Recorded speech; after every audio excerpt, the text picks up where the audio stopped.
Hi everyone, welcome back to my channel, Reacting Short. I'm Dika. So last time on SNOWPIERCER, we had Leighton's crew finally get the jump on Wilford.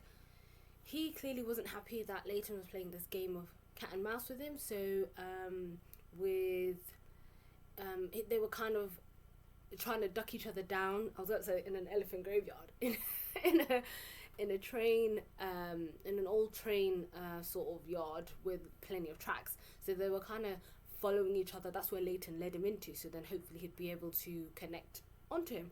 Fortunately, in one of these processes, they realized they had like a spear gun, which they were going to shoot at their train every time they were close enough to try and reconnect with them. So with that in mind, they had to try and find a way to lure Wilford out. Unfortunately, during this time, Kevin was rounding up the resistance and some of the people that were part of the resistance to try and make an example of them, and unfortunately Strong Boy was a casualty from this. However, seeing how the tides were turning, LJ decided to take matters into her own hands and decided to kill Kevin, especially when they found out that Leighton had taken the train, to make it look as if they were always on the side of the resistance the whole time. At the end, Leighton decided to somewhat sell the train a lie to try and get everyone to vote to make their way over to the Horn of Africa or New Eden, because Asha, the woman that they found outside, he kind of got her to kind of fabricate her truth a little bit about where she was, and that there's life outside and so forth, so on and so forth. But I know that's going to raise a lot of different questions, and I know a lot of people probably don't necessarily believe that, so I'll be quite interested to see how that goes on. Now here we are with episode 4, Bound by One Track.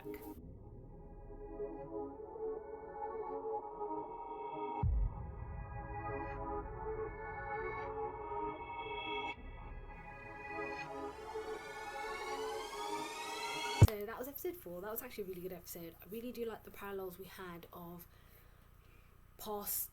your past kind of, or traumatic experiences holding you back. We had Harvey and obviously the dog and him being there, how he was still struggling with that. We also had Asha and her ongoing PTSD and what she had gone through. We had that really good metaphor between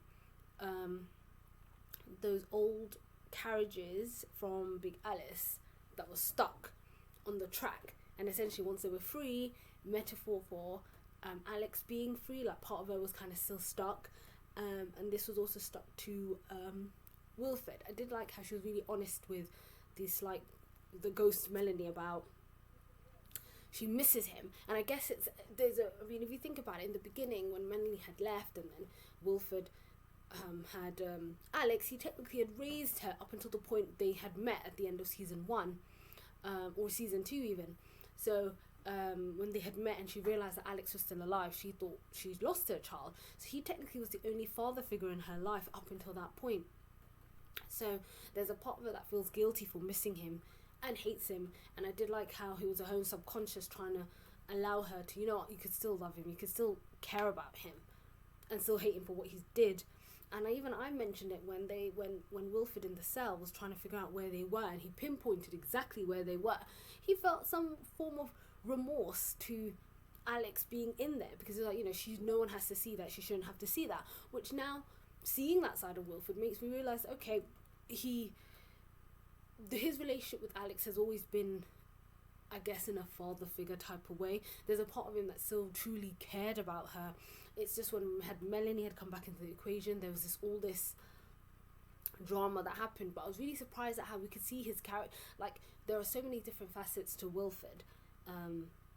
Yes, he is a dictator, he's conniving, he likes to keep people under his thumb, but then there's a softer side to him. It's a caring side. He does technically keep the people he wants to look after and care about close to him. The other interesting thing was, I knew what they were doing to Zara's baby. They were, the whole gene therapy. They're trying to make the baby the same genes and stuff that Josie has. Now, I didn't know that Zara actually consented to that. I thought Wilford was doing his own dumb shit, but it makes sense, especially how they were the way they were trying to portray Wilford in this episode.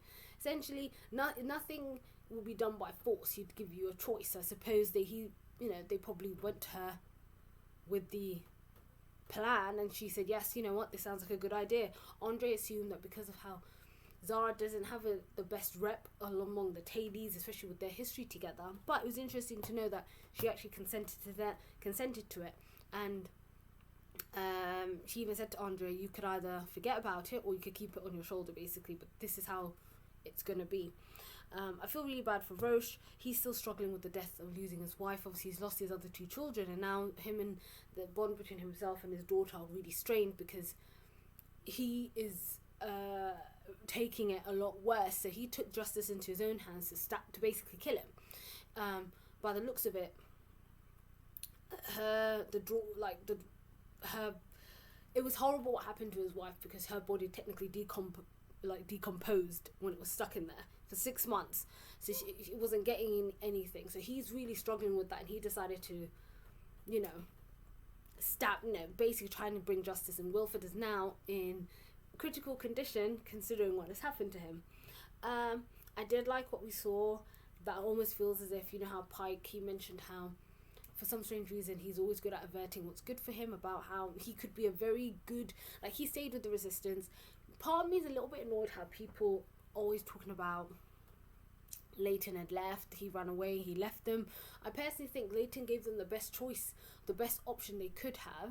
This is my personal opinion, to potentially find something else beyond the train. Like, the way Wilford was running things wasn't the best way. It wasn't always the most safest way. You could never be sure with him. A lot of people would disagree with that, because the Tailies, yes, technically never had their ticket to get on the train, yet they were still on the train. They were allowed to still stay on the train. Under Wilford, things still ran like clockwork. But now it just comes down to, well, the way Wilford run things, was it really as bad? We could only see what he's doing in relation to how he's treating the resistance, how he's trying to squash people from defying him, to making sure they kind of stop his way of life. Yes, there's no movement of class. I do agree that the first class people essentially are treated differently, whereas the Tailies wanted to have one union, one train where everyone was treated the same. So now it's kind of put my thoughts of Wilford into a whole new perspective as to, essentially, was he really the whole villain? But I don't like the fact that Pike and everyone else likes to point out that you left us. I was like, well, he was going to be murdered.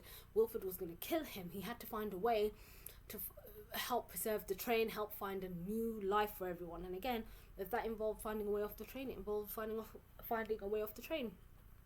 So Pike and Ruth, it almost feels like the accumulation of their relationship and the climax that happened, figuratively and literally, almost feels like, because she's got her teal outfit on again, it's like she's going back to her old life. Pike's going back to somebody, like, they would have never interacted. Those 6 months they were kind of working together would have never been something that would have happened if it wasn't for that time together. So Ruth, it's almost as if, even Leighton said to Pike, you could pick your station. Pike's not with that. Pike feels that Ruth should be running the train, not Leighton. And I think Pike's always not like Leighton. There's always been issues between them. So I like how Pike's not really, and I don't know why he's not refusing to, but he's not ready to kind of evolve, if that makes sense. He's always like hustling and scrapping, like he mentioned to Ruth. But Ruth is going back into being in teal, being hospitality. So they kind of, it's almost as if they were working together. Now they're kind of going at a crossroads. So that was, by the looks of it, the unfortunate end of their relationship, which I hope that's not the case. And finally, I'm wondering with Alex now speaking to Ghost Melanie, now finally feels free. If she feels free from Wilford, even looking at him in the hospital bed, it's essentially in perspective, he's not that powerful. She was literally sitting there, and he's technically left very vulnerable. So I'm wondering how if that subconsciousness that was always stuck to Wilford has finally been set free. That was a really good episode. Thank you for joining me, and as always, like, comment and subscribe. See you guys next time.